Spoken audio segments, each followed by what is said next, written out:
അങ്ങനെ നിശബ്ദനായി നിന്ന് ആ സമൻസ് പേപ്പർ വായിക്കുന്ന നമ്പ്യാരുടെ മുഖത്തെ ഇടയ്ക്കിടെ മിന്നിമറയുന്ന ഭാവമാറ്റങ്ങളിൽ നിന്നും വന്ദനയ്ക്ക് വന്ന ആ സമൻസ് പേപ്പർ നിസ്സാരമായി കാണേണ്ട ഒന്നല്ല എന്ന് മനസ്സിലായി.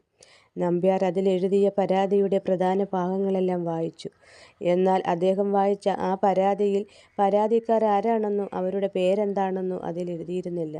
പകരം ഹർജിക്കാരി എന്ന് മാത്രമായിരുന്നു അതിൽ പരാമർശിച്ചിരുന്നത്.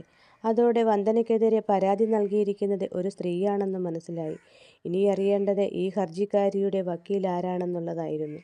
അതിൻ്റെ ഭാഗമായി നമ്പ്യാർ ഹർജിക്കാരിയുടെ വക്കീൽ ആരാണെന്ന് അറിയാനായി അടുത്ത പേപ്പർ മറിച്ചു നോക്കി.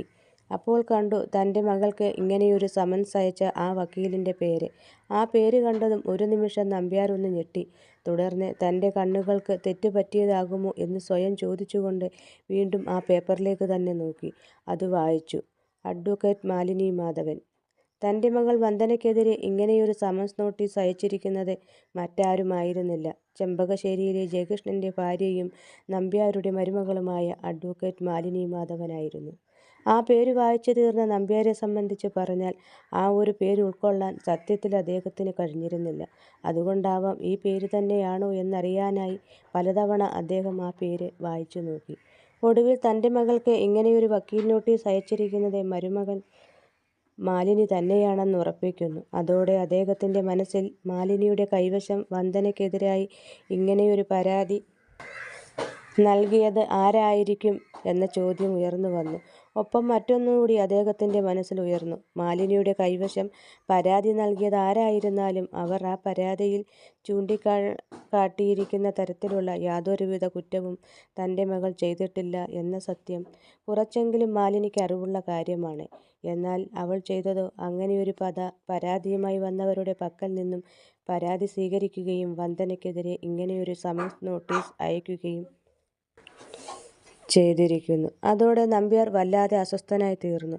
ആ അസ്വസ്ഥത പിന്നീട് ശരീരത്തിലാകെ അനുഭവപ്പെട്ടു. അതോടെ നമ്പ്യാർ ജയനന്ദനെ വിളിച്ചു. നന്ദ. ഈ സമയം അവരുടെ മുറിക്കുള്ളിലായിരുന്ന ജയനന്ദനും വാണിയും നമ്പ്യാരുടെ ആ വിളി കേട്ട് പുറത്തേക്ക് വന്നു. ഹാളിലേക്ക് ഇറങ്ങി വന്ന അവർ നോക്കുമ്പോൾ കണ്ടത് വല്ലാതെ അവശനായി സെറ്റിയിൽ ചാരിക്കിടക്കുന്ന നമ്പ്യാരെയായിരുന്നു.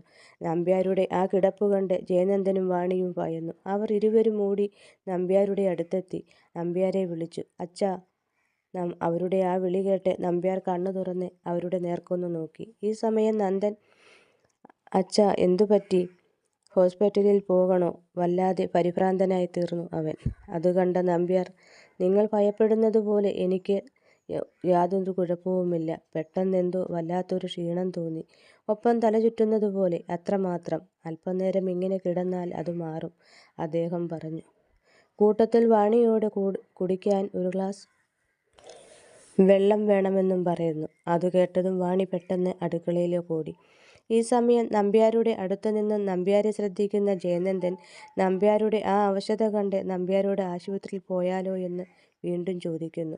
എന്നാൽ അതൊന്നും വേണ്ടെന്നും പറഞ്ഞ ശേഷം കണ്ണുകളടച്ച് സെറ്റിയിൽ അങ്ങനെ ചാരിക്കിടന്നു നമ്പ്യാർ. അത് കണ്ടു നിന്ന ജയനന്ദൻ വീണ്ടും തുടർന്നു.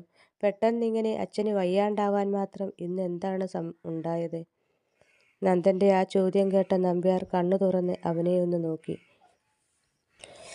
ശേഷം മറുപടിയൊന്നും പറയാതെ തൻ്റെ കയ്യിലിരുന്ന ആ സമൻസ് പേപ്പർ ജയനന്ദൻ്റെ കൈകളിലേക്ക് കൊടുത്തുകൊണ്ട് പറഞ്ഞു. നീ ഇതൊന്ന് വായിച്ചു നോക്ക്. അപ്പോൾ നിനക്ക് എല്ലാം മനസ്സിലാകും. അത് കേട്ടുനിന്ന ജയനന്ദൻ നമ്പ്യാരുടെ കയ്യിൽ നിന്നും ആ പേപ്പർ വാങ്ങി. എന്നാൽ താൻ അച്ഛൻ്റെ കയ്യിൽ നിന്നും വാങ്ങിയത് ഒരു വക്കീൽ നോട്ടീസാണെന്നറിയാതെ ജയനന്ദൻ നമ്പ്യാരോട്, ഇത് വായിച്ചിട്ട് ഞാൻ എന്തു മനസ്സിലാക്കാനാണ്? അച്ഛൻ്റെ ഈ അവസ്ഥയും ഈ പേപ്പറുമായിട്ട് എന്തു ബന്ധം എന്ന് പറഞ്ഞുകൊണ്ട് വീണ്ടും നമ്പ്യാരുടെ മുഖത്തേക്ക് നോക്കി. തനിക്കൊന്നും മനസ്സിലാകുന്നില്ല എന്ന അർത്ഥത്തിൽ അങ്ങനെ നിന്നു. തുടർന്ന് ജയനന്ദൻ നമ്പ്യാർ അവന് നൽകിയ ആ പേപ്പർ വായിക്കുന്നു. ഒരു നിമിഷം ഇടിവെട്ടേറ്റതുപോലെ ജയനന്ദൻ ആ പേപ്പറിലേക്ക് നോക്കി നിശബ്ദരായി നിന്നുപോയി. തുടർന്ന് അവൻ പേപ്പറിൽ നിന്ന് മുഖമുയർത്തി നമ്പ്യാരുടെ മുഖത്തേക്ക് നോക്കി ശബ്ദമുയർത്തി അച്ഛാ എന്ന് വിളിച്ചു പോകുന്നു. ഈ സമയം ഇതൊന്നും അറിയാതെ നമ്പ്യാർക്ക് കുടിക്കാനുള്ള വെള്ളവുമായി അവിടേക്ക് നടന്നു വരുന്ന വാണി ജയനന്ദൻ്റെ ഉച്ചത്തിലുള്ള അച്ഛാ എന്ന വിളി കേട്ട് ഞെട്ടിത്തരിച്ചു പോകുന്നു. അതോടൊപ്പം തന്നെ അവളുടെ കയ്യിലിരുന്ന ഗ്ലാസും വെള്ളവും അവളുടെ കൈകളിൽ നിന്നും വഴുതി താഴേക്കു വീണു ചിതറുന്നു. ഈ സമയം വാണിയുടെ മനസ്സിൽ നമ്പ്യാർക്കെന്തോ അരുതാത്തത് സംഭവിച്ചിരിക്കുന്നു എന്ന ഒരുതരം ചിന്തയായിരുന്നു. എന്നാൽ സെറ്റിയിലെ കണ്ണുകളടച്ച് ചാരിക്കിടന്ന നമ്പ്യാർ ഗ്ലാസ് നിലത്തു വീണ് പൊട്ടിച്ചിതറുന്ന ശബ്ദം കേട്ട് കണ്ണു തുറന്ന് വാണിയുടെ നേർക്കൊന്നു നോക്കി. നമ്പ്യാരുടെ ആ നോട്ടം കണ്ടതും വാണിയുടെ മനസ്സിൽ അയ്യോ എന്നൊരു ഉൾവിളി ഉണ്ടായിപ്പോകുന്നു. കാരണം അല്പം മുമ്പ് താൻ മനസ്സിൽ കരുതിയതുപോലെയുള്ള യാതൊരു കുഴപ്പങ്ങളും സംഭവിച്ചിട്ടില്ല എന്ന സത്യം മനസ്സിലാക്കിയതിൻ്റെ ശബ്ദമായിരുന്നു അത്. ഒപ്പം നമ്പ്യാർക്ക് താൻ ഭയപ്പെട്ടതുപോലെ ഒന്നും സംഭവിച്ചിട്ടില്ല എന്നോർത്തപ്പോൾ വല്ലാത്ത സമാധാനവും തോന്നി. തുടർന്ന് അവൾ വീണ്ടും അടുക്കളയിലെത്തി നാണിയമ്മയോട് നിലം തുടയ്ക്കാൻ പറഞ്ഞതിനു ശേഷം മറ്റൊരു ഗ്ലാസ്സിൽ വെള്ളവുമായി വീണ്ടും അവൾക്കരികിലേക്ക് നടന്നു.